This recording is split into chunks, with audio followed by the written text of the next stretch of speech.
Finally movie দেখে বেরালাম। এখন বাজে 10টা 15। অনেক বড় মুভি ছিল, দারুণ দারুণ দারুণ দেখেছি। অনেক দিন পর একটা অ্যাকশন ফিল্ম দেখলাম, যেটা একেবারে সত্যি ঘটনা।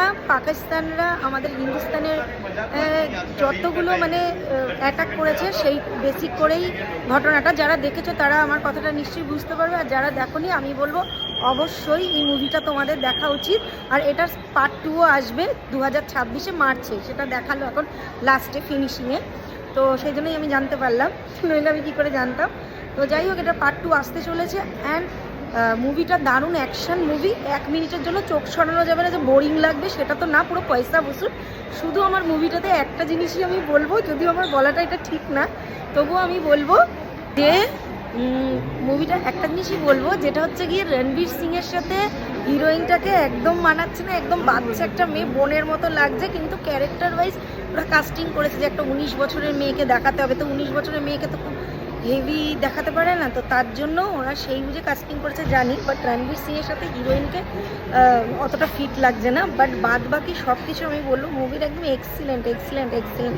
চোখ সরানো যায়নি। মানে পুষ্পা মুভির পরে আমি যদি কোনো মুভি দেখে থাকি, 1 বছর পর একটা মুভি দেখলাম পুষ্পা 2। পুষ্পা 1টা তো দেখিনি, মানে টিভিতেই দেখে নিয়েছি। 2টা দেখেছিলাম 1 বছর আগে, আর এই 1 বছর পরে এই আর একটা অ্যাকশন মুভি দেখলাম ধুরন্ধর, যেটা কিনা একদম চোখ সরানো যাচ্ছে না, একদম বোর হবে না, একদম পয়সা বসুল। আমি বলবো যারা যারা দেখোনি তারা অবশ্যই দেখো, আর অবশ্যই রিভিউ দাও। আমার তো ভীষণ ভালো লেগেছে।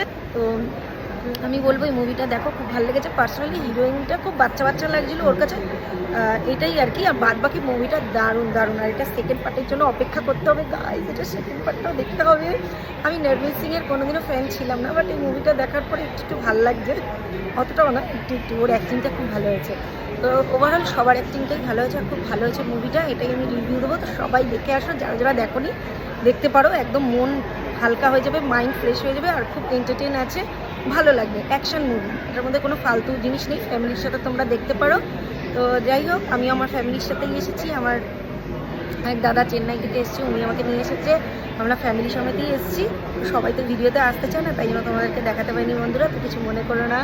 তো চলো, আবার অন্য ভিডিওতে পরে দেখা হবে।